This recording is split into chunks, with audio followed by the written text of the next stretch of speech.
We were called tramps when we were in school, and we were. We didn't have the nice clothes. We were scruffy. You know what I mean? As simple as that. Didn't have it easy. The only one thing I can say about my child is we ate well.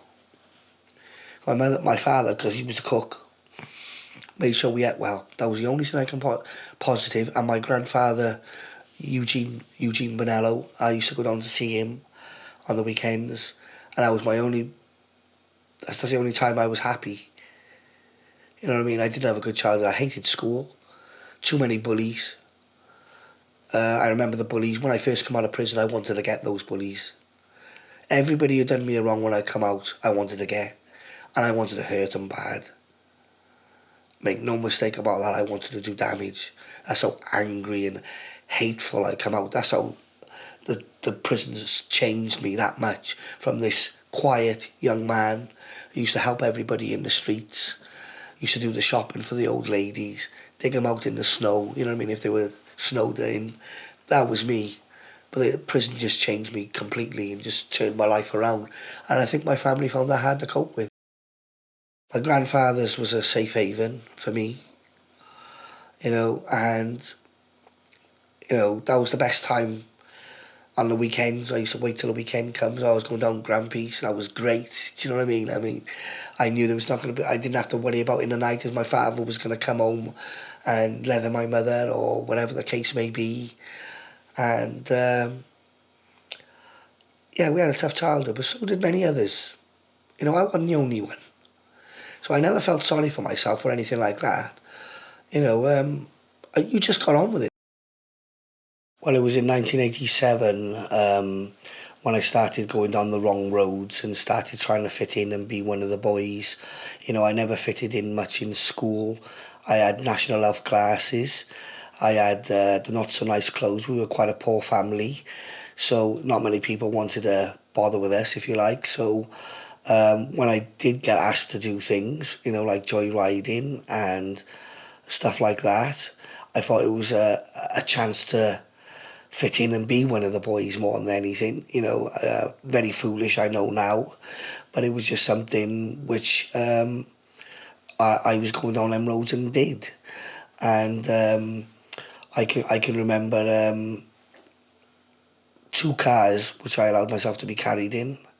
I couldn't steal a car in my life. I couldn't drive. So, that was pathetic in itself. And we had to rely on somebody else.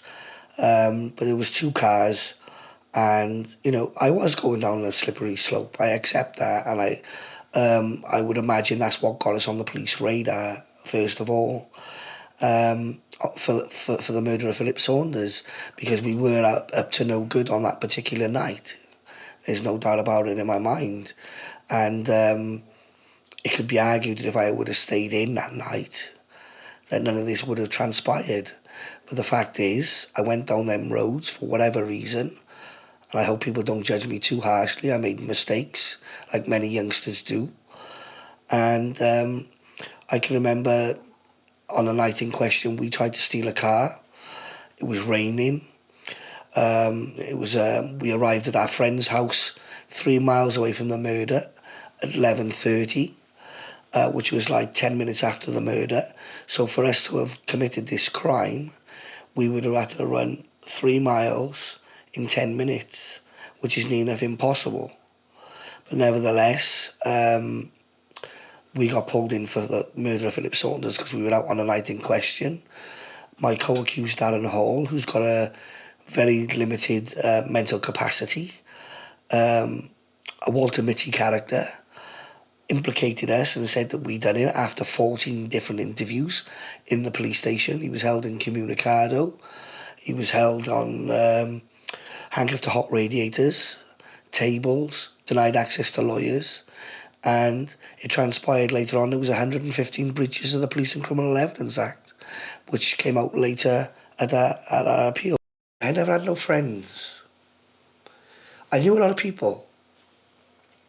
But not many friends come to my house because we were known as the smelly kids in the street.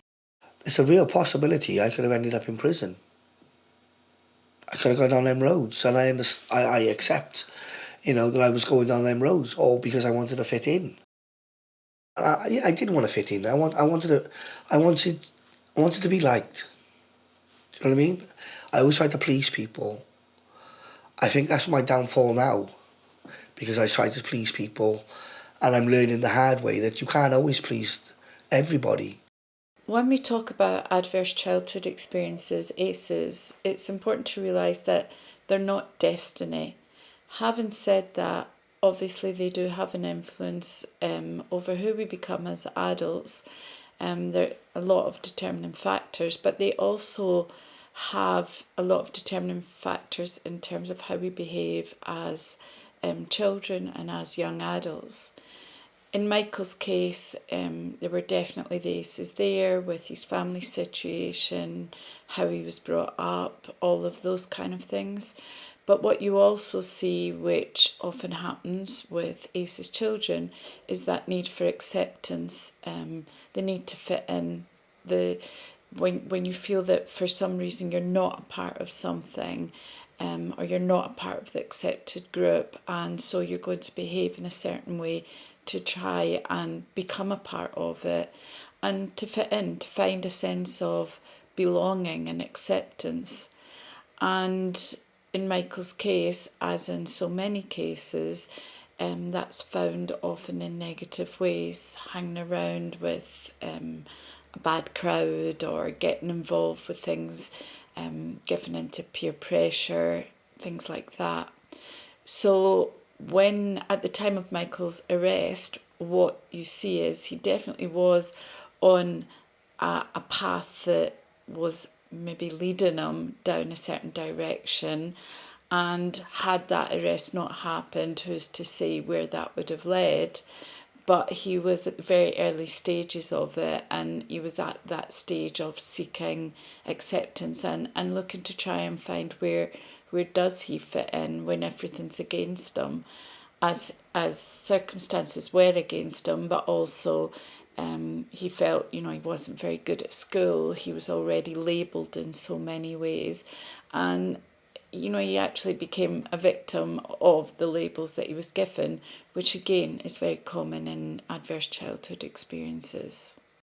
Then there was a number of criminals who the police used who alleged that we confessed to them. And the key issue for us was a police officer on the second arrest alleges that we confessed while we were inside the cells, me and my co-accused Ellis Sherwood. And it went something like, why don't you tell them what happened? And I was supposed to reply, shut up, you're talking about life. Being on remand means nothing. And then I was supposed to have replied, well, why don't you tell them the truth? You know what happened. And it was a very incriminating conversation which linked us to the murder, which did not take place. But nevertheless, that's when I knew that we were being fitted up for a murder that we didn't do. I can remember when I first went in the dock, and I said to my parents before I went in there, innocent people don't go to prison, Dad. They don't. They've got to acquit us because we didn't do it. Yes, we were out on a night in question, and I understand that, but we didn't murder anybody, and I don't know anybody who would get convicted for that, for crimes they hadn't done. I was very naive in that respect. So I really believed that we were going to get our name cleared and it was all going to be sorted out. So it came a hell of a shock on the 20th of July, 1988, when we had a 10-2 majority verdict of guilty. I can remember holding on to the railings and saying to my father, Dad, as long as you know I never done it, that's all what matters. There was tears streaming down my eyes. I looked at the people in the gallery and I was like, how has this happened? Innocent people don't go to prison. And I had the most horriblest feeling in my body, which I can ever describe. Shock, horror, numbness. It was just unbelievable. I don't know, that's the way I was feeling. I could just about walk. I thought I was going to have a nervous breakdown. And I'll never forget the comments of the judge. He turned around and said, you've had every opportunity through your lawyers and through yourselves to present your case. I feel you've been rightly convicted And there's only one sentence we can pass for murder, and that is one of life. I just could not believe what I was hearing. And I was in a terrible state. I remember going back to Cardiff prison at the time. And I slept that night so heavily, I thought it was a dream. And I thought in the morning I was going to wake up and it was all going to go away. I started self-harming. I was feeling pain. I wanted it to go away, and that was the way then I remember breaking up a razor in the cell. And when I was in the cell with another man, and he said to me, what are you doing? I said, I've got 2 razors here, I'm going to harm myself. And he said to me, you're not going to do that. I'm not going to allow you. As soon as he said that, I went slash, slash, blood everywhere, and he rung the bell, and I got taken over to the hospital, and I had all my clothes stripped off me, and I was thrown in a cell with just a mattress and the old piss pots, as they used to call them in those days, a bucket where you used for the toilets, and that's the best way I could describe it. And I can remember a prison officer saying to me one day, next time you want to kill yourself, make sure you cut it this way up, because that means they can't sew you up, you'll die. And I thought I was very callous of him, and that stuck in my mind. I was in a hell of a state when I first went in there. My wife was heavily pregnant. We sadly lost my daughter when I was on remand before the trial. She died of a cot death. I didn't want to live anymore. I went through a phrase when I went to Long Lad in prison. There was drugs freely available and drink available. And for the first year I went there, I went on the drink and drugs route. So there was a bit coming out of me like wanted to fight back. But then I kept on getting knocked back down again, And it wasn't until I nearly overdosed on the drugs and I couldn't account for my whereabouts for 8 hours in a cell. And I didn't know where I'd been. I'd lost my total reasoning. And I sat on the bed. I cried my eyes out and I thought, I need help. What am I going to do? And I went down and seen a psychiatrist and a psychologist. I remember the psychologist's name was Fiona, that's all I can remember. And she helped me piece myself together, got me off the drugs. And I mean, I was on hard drugs. I'm not talking just cannabis. I'm talking about cocaine. I was taking amphetamines. I was taking sleeping tablets. I was drinking with it. I was smoking ganja. I was even taking acid tablets. That's how bad. So you can imagine the mental state I was in. I was all over the place. The anger came. And by Christ, it came. I've never felt so angry in all my life. And I thought, you were not doing this to me. What can I do? At this stage, what we're seeing in Michael's story is that anger coming to the forefront, which is part of frustration. It's the circumstance he was in. There are very little other emotions he could feel at that time. And again, if we link this back to adverse childhood experiences, there's what you see in Ace's children and in Ace's children growing up as adults is a very limited understanding of emotion and ability to express emotion, and it usually comes through in anger, frustration, aggression, even violence at times. In Michael's case, it was definitely anger. He wanted his voice to be heard. He had been in prison for something he didn't do, so he felt his voice hadn't been heard. He was looking for ways for other people to listen. And I think what we start to see is a lot of build-up of anger, misdirected anger at times, because he's not really sure where to place it, and that frustration with his situation, with what had happened, but also with himself. I was struggling with my mental health. I realised I had PTSD. I was diagnosed with PTSD in 97. I knew I had issues, but I didn't realise how bad they were. I was very angry with Darren Hall when it all first happened because I was only 19 and I didn't know why he would confess to something he hadn't done. Why would somebody do that? And I mean, You got to ask even the jury. What the jury must have thought, well, why is this guy saying he done it if these two boys are giving him an alibi? It didn't make sense.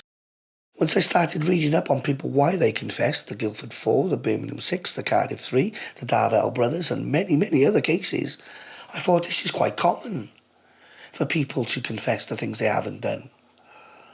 And my anger subsided against him. My anger was at the police because my solicitor done some digging and found out Darren Orr had confessed to a crime he hadn't done before previously, which wasn't disclosed to us at our trial. Had the jury known that he had a history of confessing to crimes he hadn't done, his confession would have been thrown out the window. One of the Birmingham 6 come over to me and gave me a lecture and said, right then, you're innocent, are you? I'll tell you what you're going to do.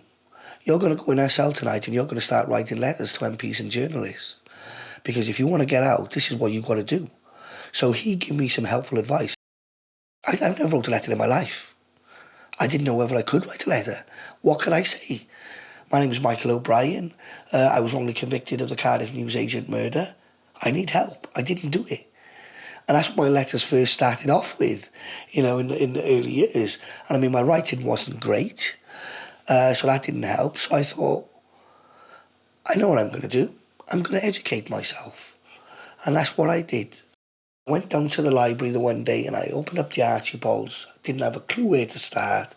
And he said, people who falsely confess. Now that's where I need to start.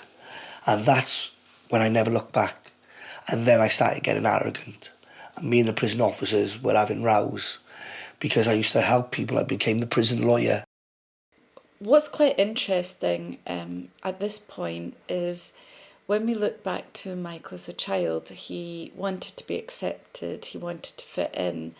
And with the learning he went through, how he taught himself in prison and becoming, to a certain extent, the prison lawyer, he got that recognition and acceptance. He fitted in, people went to him. He started to feel that he was somebody of significance and started to find and carve out a role for himself. And you can see that he's been on a path looking for that since he was a child.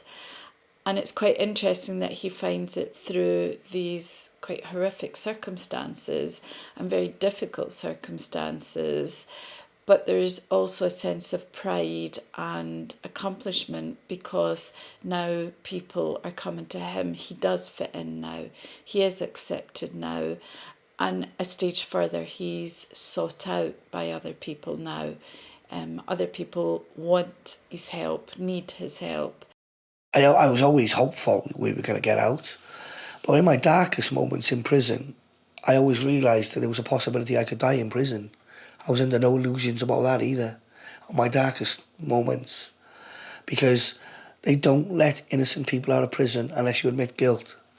And how can I admit guilt when I didn't do nothing? If I got to die in prison, I'll die in prison. But I'm an innocent man, and that's the way it is.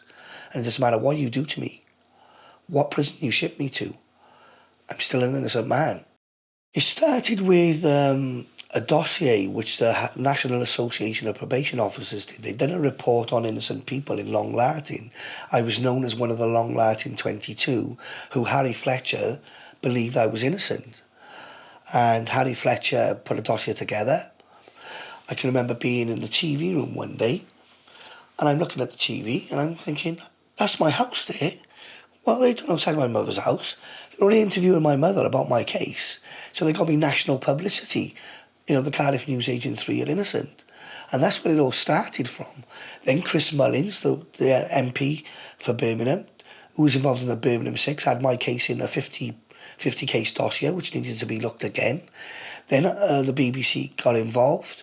ITV got involved. The Express, the Mirror. I mean, so many good people come on board. It was very emotional to see all my hard work. I used to write 70 letters a week when I was in prison. 660 MPs I wrote to. 330 peers at the House of Lords. MEPs, you name it. I wrote to them. Every single one of them. because I was so determined and I wasn't having none of it. And when I fought back hard. Big breakthrough come in 92. We went on hunger strike.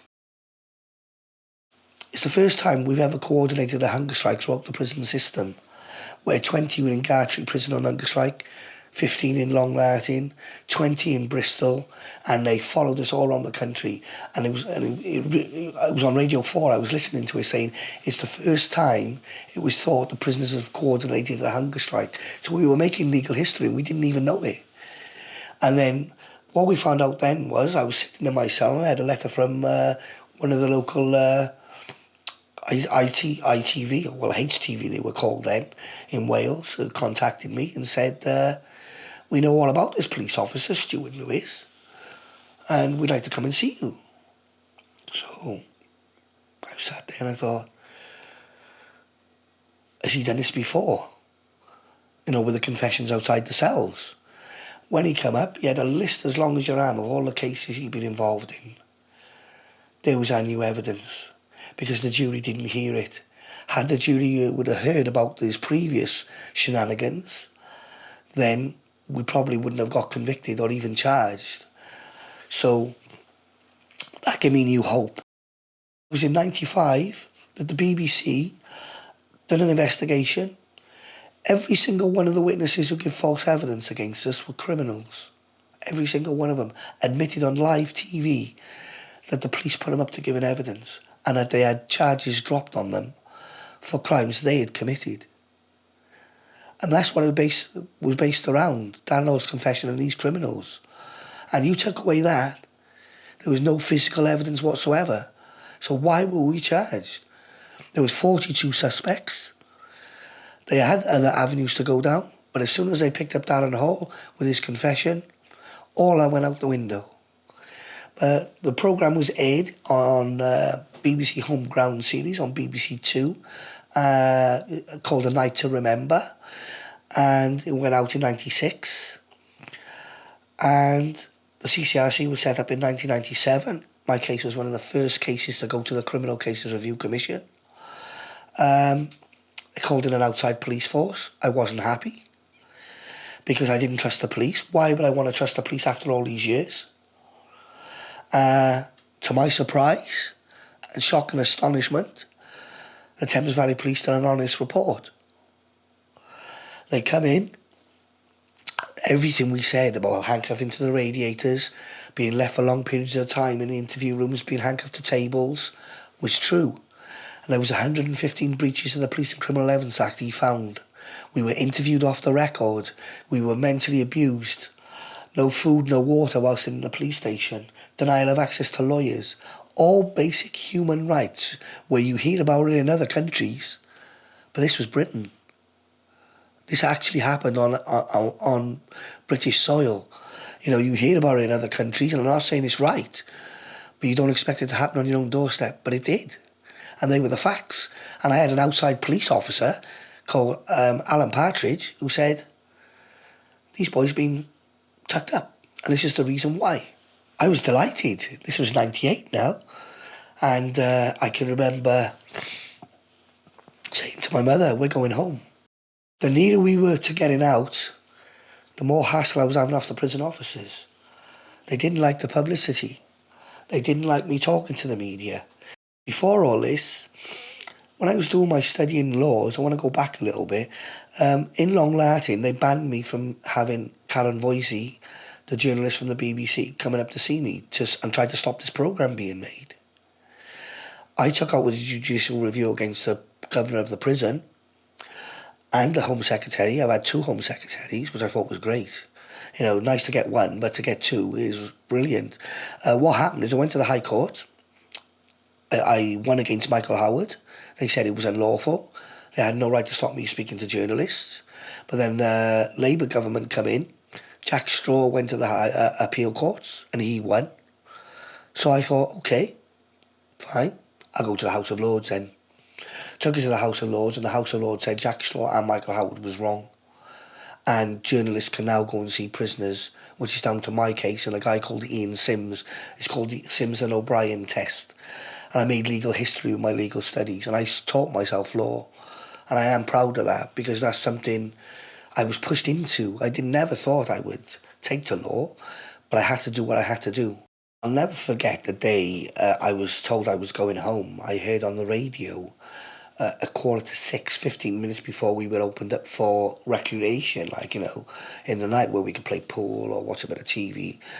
And Phil Parry, the producer, come on, the presenter, sorry, come on and said we were being released, why we were being released on bail, etc., etc. And I'm like, a whole prison erupted. The saucepans were banging the doors and everything. Mickey O'Brien's going home tomorrow. His nightmare's coming to an end. The next day, I smoked so many fags that day. I had all yellow fingers and everything. I was a mess. I didn't have a shave. I mean, I was a mess. I just didn't expect what was going to happen. And I remember going out by the front door. My son spotted me, because I had a 1-year-old son when I went into prison as well. And my son was 13, and he come running over to me, and I picked him up in my arms like that. And I said, Daddy's coming home, like. And then there was all media everywhere. Next thing I know, I went all over the news. I remember going home that night, and I thought, phew, I've done all the interviews for today. I was on the mobile phone coming back from Gartree. I'd done all the interviews. And then I walked into my mother's house. I went, oh my days. They were everywhere. I never seen so many journalists all around. All right, Mike, nice to see you home. One of them poured a bottle of champagne over my head. I can remember that, because my mum said, that's my new carpet. You know what I mean? And things like that. So it was quite funny, like, And I had a nice welcome when I come home. I mean, all the neighbours that were out in the street, I mean, they were just all like, wow. I said, well, I didn't expect this, But it wasn't long before the depression set in. I think a lot of Michael's depression after his release, I mean, there are lots of reasons behind it, but one of the main reasons is in prison he had a purpose. He was fighting for his release. He was fighting for his voice to be heard. He was fighting for other people by becoming this prison lawyer for them and being the go-to person to help out with lots of different circumstances. And when he actually achieves what he's been fighting for, which is his release, what's his purpose now? What role does he take on? Where does he go from there? Because that's what has gained him the ability to fit in, to be accepted. It's given him a purpose. And when you take that purpose away, you then need to find what is your identity now? What will be the role that you now carve out for yourself? And that's quite a scary place to be, because he's in a whole new world in which to do that. Inside prison, there was a certain limitation to that world. Now that he's outside, it's a much bigger place. It's a more confusing place. It's a very different place from what he left 11 years previously. And so that depression is all about, who am I now? What do I do? Who's going to accept me? What will I be accepted as? Who will I be accepted as now? I didn't realise how much things had changed. I thought I could just go wandering around and I'd be fine. Everybody was recognising me. Everybody was saying, yeah, you're going to get your name cleared. Won't be long now, like, because I was out on bail. Everybody knew the situation. And everybody was so kind.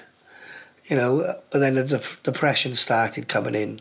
I just thought, where do I go from here? And you know what? I didn't know where I was going to go from there. I knew I was going to write a book. That's one thing I always promised the prison officers. I was going to write a book about the way they treated me and the way the systems treated me. So that kept me going. I started calling for a public inquiry into South Wales Police. I put a dossier together, like I've recently put together now, with a number of cases which caused serious concern. And that's all I'd done Panorama, and I'd done many other TV programmes. But I had a lot of psychological problems adjusting to life outside. The traffic on the roads, so much traffic.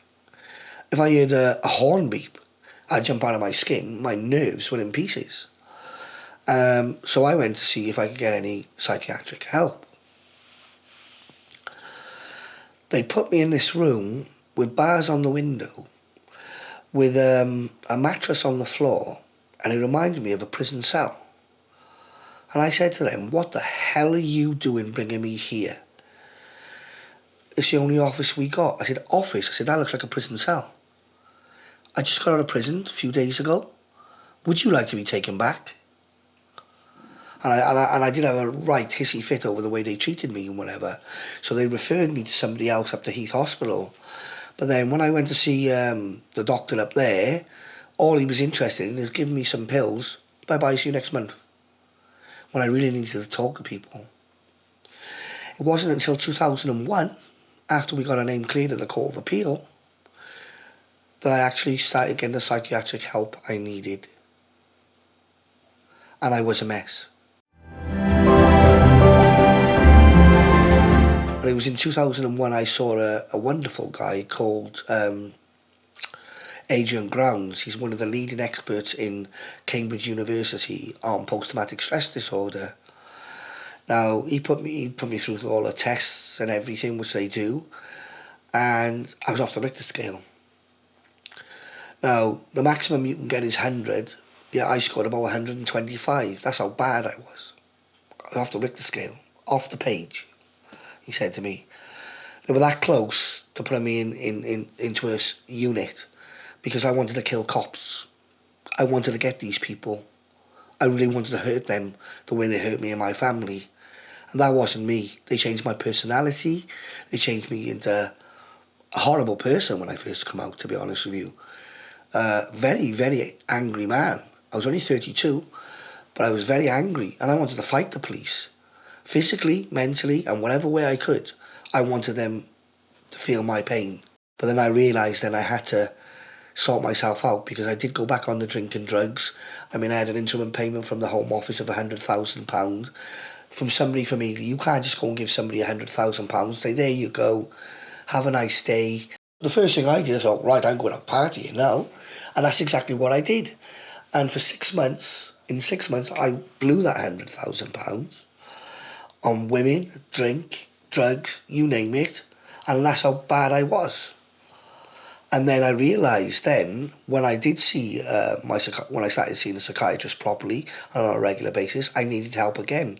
And it reminded me of being in the same situation when I was in prison, but I was just out in a bigger cage. I had a lot of problems with the people in the community because I had money. My car got smashed. People attacked me in the street. I got verbal abuse. It's like, how dare you have this money? It was all in the papers when I got my full compensation. And I was treated appallingly. 22 criminal offences were committed against me. And not one police officer did anything about it, even though I complained to the police. 2004, I was having a lot of hassle from my neighbours. There's a lot of jealousy, I believe. I was also trying to protect the kids because I know certain people were selling drugs around the area, and I felt it was my responsibility to make sure that the youngsters were okay. I stepped in when I had to, and when you do things like that, you upset a lot of people. This is what I did. There's one thing, smoking the cannabis, that was bad enough, but dealing heroin to children, I seen a friend die in prison of that. I wasn't going to allow it to happen. And that's what I thought was going on. So I was stepping in and telling people, you better move. Otherwise I'll call the police. It's as simple as that. You're not selling the drugs to the kids. I'm not going to allow it, not on my watch. So I had a lot of hassle because of that. I had my car smashed. Do you know what I mean? I was being followed all the time. Do you know what I mean? And things like that. People were confronting me in the street because they didn't like it. And because, I seen things which shouldn't have been happening. It was the police's job to sort these matters out, not mine. But I just felt, when you see 9-year-old kids taking heroin, I had to try and do something. I felt like I wanted to fight them all. Win, lose, draw, it didn't matter to me. I remember saying to the judges when I got cleared, I went in and I said, I think you owe me an apology. And the judges all looked at themselves. I said, yeah, I'm talking to you, you scumbags. That's the exact words I used. My barrister, Michael Mansfield, told me I was going to get done for contempt of court. I said, wow, what's that going to be, 6 months? I said, I'll be out in 3. And we laughed about it. So I said to the judges, and I spoke to them rudely. I said, I'm talking to you. Why won't you apologise to me? And I was angry. I come out of the court, and I was like, I went in front of the newspapers. It said in the newspapers the next morning, Mr. O'Brien has got his reputation intact, but not his temper. And yeah, I did look like a madman. I was so angry because nobody would apologise to me. That's all I wanted was a word. We're sorry for what happened to you. But a sorry would have gone a long way with me for the healing process. And today I'm still waiting for that sorry. So I'm probably never going to get an apology. That doesn't mean I'm never going to stop asking for one, because I think I deserve one. And I have tried to get justice for the victim's family and tried to move on and do things. And that's why there'll never be no closure for me, because whilst the real killer or killers are still out there, I'm never going to have closure. And I know that now. Some of the victim's family still believe we done this crime because of what the police have told them. It's not their fault. I don't know how I'd feel if I was in their situation. All I can say to them is look at the evidence, look at the Thames Valley Police report, read it, see what it says about what they did to us. Read my book, and then you'll know that we're innocent. What we see with Michael here is that he has taken on other people's fights, because that has become his identity now, fighting for miscarriages of justice, being the voice of people who aren't able to have that voice themselves, being their support, fighting for the injustice that is the injustice that's happened to them, but also what's happened to him is being revisited every time he takes on one of these cases. And what's interesting is there's a part of Michael that's clearly looking for closure, but how do you find closure in a case that was never solved, where nobody has had to go to jail and serve time for that crime, where there's no sense of true, how would you put it, being accepted as innocent, because without someone having been found guilty, there will always be some people that think, well, he must have done it. And as he says, a lot of the family members of the victim feel that way because of the evidence that was presented, or the case that was presented, as opposed to the evidence. So how do you get closure when the case is really never closed? And that's a very difficult situation to keep living with. And Michael has now found his identity through being the voice for other people and trying to find them that peace and freedom that in many ways, although on paper he has, the reality is quite different. I got cleaned up. I met my wife a couple of years later. My future wife at the time. I can remember being told by my girlfriend, as it was at the time, would become my wife, at 42 I was going to become a dad again. So I had every reason to look positive and look to the future. But at that time, I was always fighting miscarriages of justice cases. I was always doing, highlighting people's cases wherever I could. It kept me going. The amount of people who contacted me was astronomical. There was a lot of people. Average day for me, I used to get up at 3 o'clock in the morning, work through till 6 o'clock in the night, stop work and go to bed and wake up at 3 o'clock in the morning again, and the cycle would start again. And I'd done that for 6 months. I got myself into so many different things. It wasn't just miscarriages of justices. It was a civil court, it was high courts, you name it. I've been involved in. I work in the family court now. When I work on somebody's case, I find I'm looking at my own case, and I treat it as if it's mine. Like if I was wrongly convicted again. So I work twice as hard knowing it's somebody else's case and knowing that I've been in that situation and therefore I want to do more. When you get results, whether it's in the family court, whether it's in the civil court, whether it's against the police, or putting a wrong right, it gives you immense satisfaction because you feel you've given something back to the people who have helped you. So many people have helped me over the years, and I was not, as I said to you, I wasn't a nice person when I first come out. I was just so angry at everybody and whatever. I upset a lot of people as well, good people who helped me, which I hoped in time they would have forgiven me by now. But yeah, it means a lot to me doing what I'm doing. It's my life. It's the only thing I know. Michael earlier spoke about how he ended up using drugs on a couple while he was in jail, and then when he got out of jail, and that sort of addictive behaviour in a way is now replaced by the fight that he's taken on. It's all consuming. It consumes his day. It's affected his health, but it's a fight he can't let go of, because if he stops that fight, what has he got? It's become integral and integrated into his very identity, because it's what made him who he was. And it's a real dichotomy where Michael would never have found his voice and would never have taken on this fight had those things not have happened to him, had he not gone to jail for a crime he didn't commit. But then those same things have affected his mental health and led to a lot of sadness and pain in his life, and continue to. And at the same time, even knowing that, he still is consumed by that fight, and it's something that he uses to fill his days, to keep him going. And it's almost as if, to a certain extent, one addiction's been replaced by another.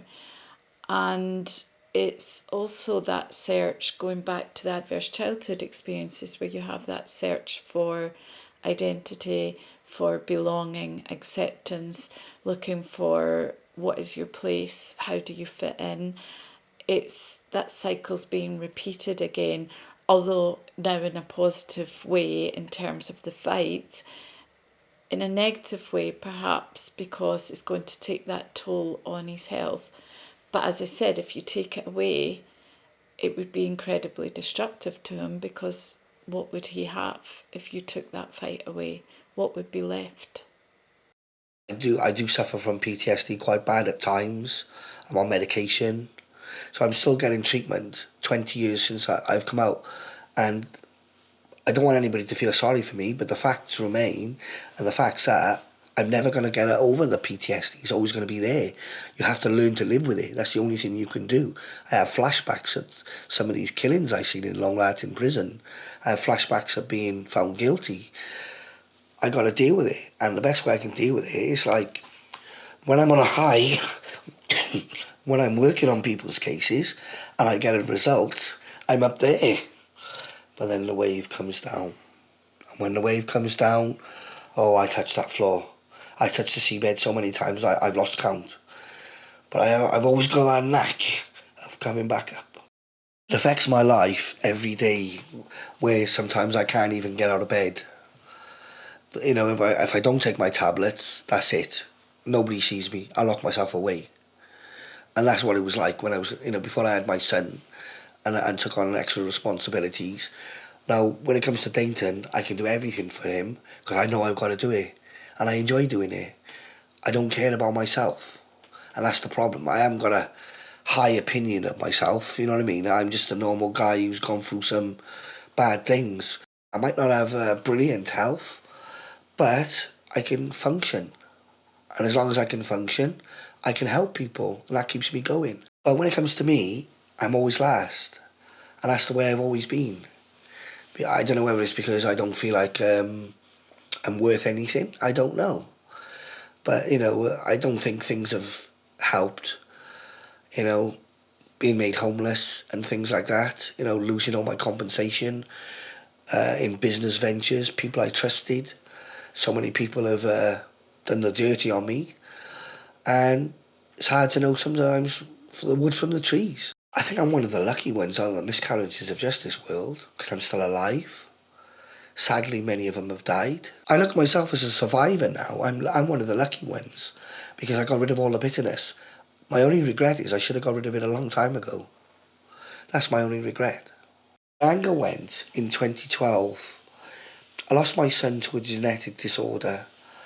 The hospital didn't pick up on it, and basically we sued them for what they didn't do. They could have saved his life, and they admitted liability. I don't hold no grudges about that. But there was an incident which happened with my son, Dainton. He went into the bedroom one day, and just after Dylan died, it was only a couple of days, and he said, "Daddy, Dylan's here." And me and my sister turned around and were freaked out. You know, why would he say that? How would he know he died in this room? And he had a bottle in his hand and he was trying to feed an imaginary child. And I just thought to myself, I wonder, they say kids can see things that we can't see. So me and my sister just burst out crying, and we just had this feeling that was just come over us, overwhelming sadness. But knowing that we felt like he was there. From that moment on, I wanted to do something positive for his death. Rather than going after the doctors and, if you like, getting a vendetta against them, I suppose, like I was with the police, so angry that I wanted to get them all and do this and that, I decided to let go and set up a charity, the Dylan O'Brien Foundation, because I could help more people. So he didn't die for nothing. I don't have no anger or bitterness against anybody anymore. It's all gone. I'm saddened I've been treated the way I've been treated. But then there's a lot of people who've got to live with the things they've done to me. I'm not angry with them anymore. I'm saddened more than anything. Saddened that they can't say sorry. Saddened that the miscarriages of justice are still happening. I think it's very commendable that when you look at what Michael's been through and the tragedies that he's faced, that he inevitably had a lot of anger, but he's learned to redirect that into something positive. And that's not an easy thing to do. And it goes back to adverse childhood experiences and learning that resilience. And Michael learned his resilience through redirecting his anger and turning a very negative thing, losing a child, into something positive, which is to create the foundation to help other children with similar illness. And so you do see that sort of change and incredible positive attitude to try and redirect the anger constantly, to recognise the triggers for that anger and try and always turn them into something positive. The cost, however, has been Michael's mental health, because everything that's happened to him since the being arrested in the trial, going back all those years, has taken a steady knock on his mental health. So you have the depression, the anxiety, the PTSD. You have the questioning of himself a lot, which goes back to the acceptance, finding your place.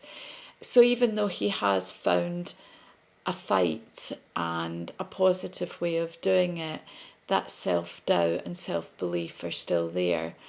And it leads to that question, will his mental health ever change, or is that the real victim in all of this, that he's going to be plagued with mental health issues for the rest of his life? And that's part of the fight that he now has. Is there a way to change that? Probably not with everything he's been through, but is there a way to live with it in a more positive way? And I'd say yes, and I think Michael works very hard at finding those positive ways to do that. And his writing, his the writing became a way of processing his thoughts and coming to terms with thoughts and anger. He's found all these great ways to turn negative things, to turn anger into resilience. And so you see a very resilient person, but still a very damaged person because of what he's been through. My mental health is still quite bad. And the only thing which keeps me going is the things with miscarriages of justice, because I know I can do them. Mental health is always going to be bad. They've told me that. And I've just had to accept it. You know, there's no point crying over spilt milk. It is what it is. Can any positives come out of a miscarriage of justice? And I've said yes. And they all look at me bewildered.